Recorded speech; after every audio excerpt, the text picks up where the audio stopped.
So the third myth on this list is one that I wholeheartedly gave into, honestly, because it was coming from someone that I really trusted.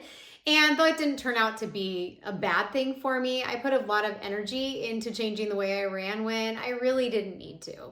So today we're talking myths in the running world, ones that you've heard and completely ignored knowing they were false, ones you've perhaps delved into a little bit more by researching to find out if it was true or not, or the ones that, like me on one of these, you wholeheartedly believed outright. So let's start with the number one myth that you'll hear non-runners probably say, and that is that running is bad for your knees. And this one really bothers me because I do think that it holds back people from becoming runners, or if they do have any sort of knee issue, they just assume it's the running that's causing it. And so then they completely stop altogether thinking, I'm just not cut out for this.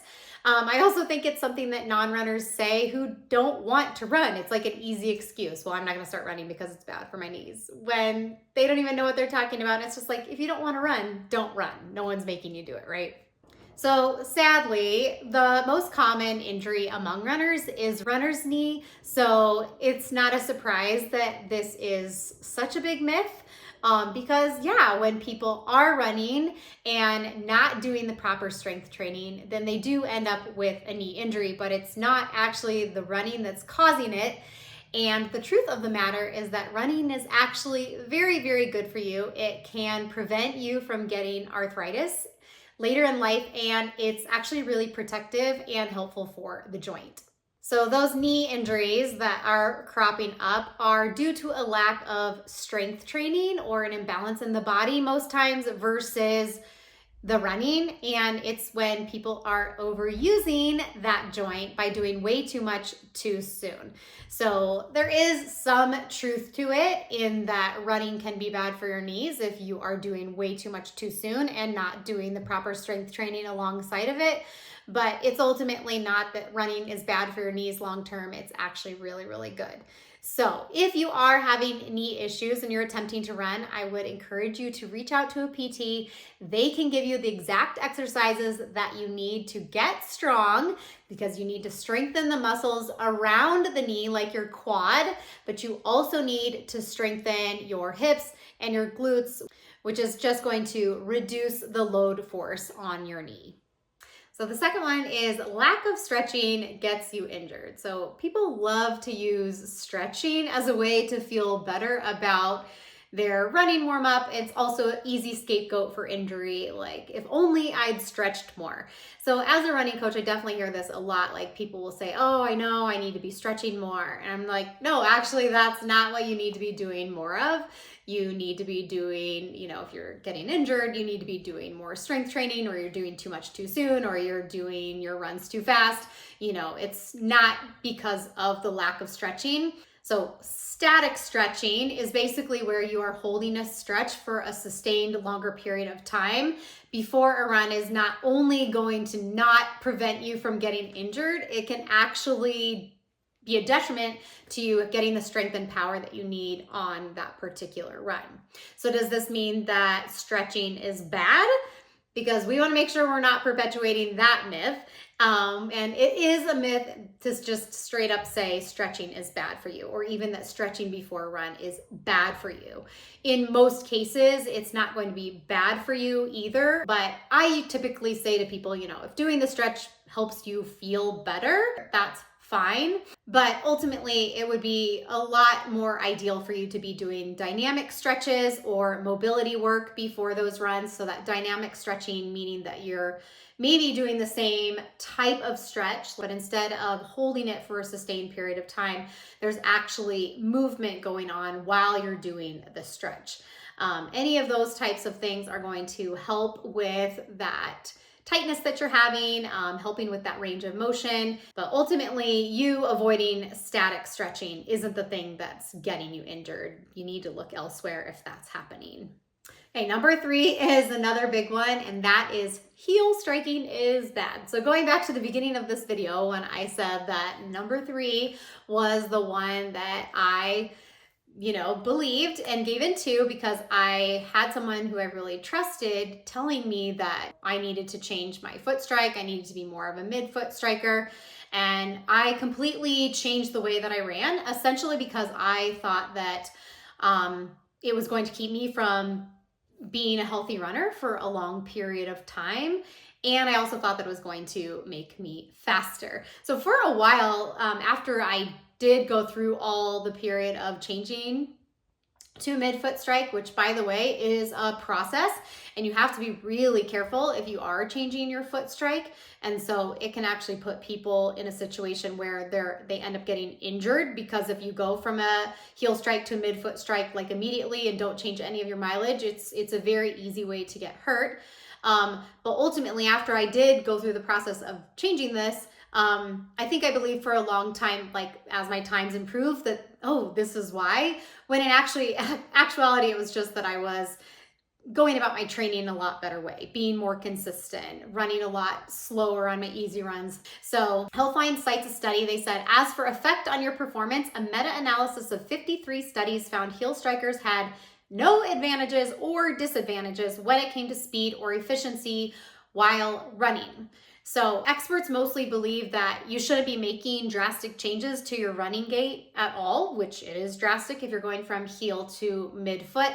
And actually you want to make the way you already run more efficient. So Meb Keflezighi, he's a perfect example of this, showing that you can be both a fast, efficient runner and a heel striker. But the problem is with heel striking is that a lot of people are landing with their foot out front and their cadence is low, and this can contribute to injuries. So you want to make sure that you are having your foot land under your center of mass, so under your body, as close as possible, and that's going to shorten up your stride so you are not overstriding.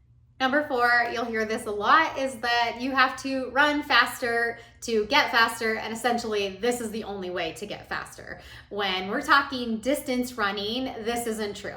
Now, I'm not saying that we're not going to be doing any fast running. However, when we're talking about distance running, we need to place more importance on building volume first and doing that in a way where we can do it without getting injured. And that means you have to focus on a lot of easy running so you can build your volume first and get that aerobic endurance before you start pushing in the speed. So you may have heard the quote, long, slow distance produces long, slow runners. And I get pushback on this, like people saying this exact quote or saying, I heard this, I'm really worried that if I do a lot of long, easy runs, that it's just gonna make me slower. It is not going to make you slower. If you are building mileage, then it is absolutely going to make you faster over time because you're becoming more consistent, you're becoming more efficient, you're building your aerobic capacity over all of those runs.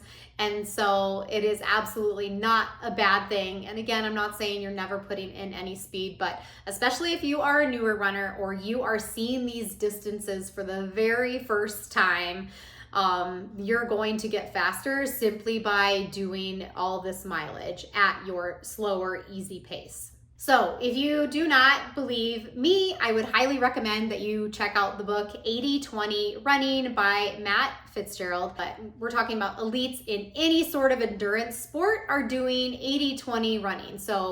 Or thereabouts. So about 80% of their training is in that aerobic easy zone and only 20% is in that moderate to high intensity zone. So the truth is that you need to actually do a lot of slow running to get faster. If you're only ever doing faster running, it's going to catch up with you. You're going to get injured or you're going to ultimately hit a plateau. Okay, number 5 is one that I don't know who decided that this was the truth, but it's, I don't know, an ego boost for people who are only running. I'm not sure, but that's that runners don't walk. And if this is a philosophy that you have, you need to change it right now, because I do really think this comes a lot down to ego and really more a lie that we're telling ourselves versus maybe something that other people are telling us, right? Is like, if I walk, I'm not a real runner, or if I walk for a minute, that's bad. And that's just isn't true. There's going to be probably lots of occasions, if you're a runner for a long period of time, where you are going to want to walk, and it's actually the better decision for yourself.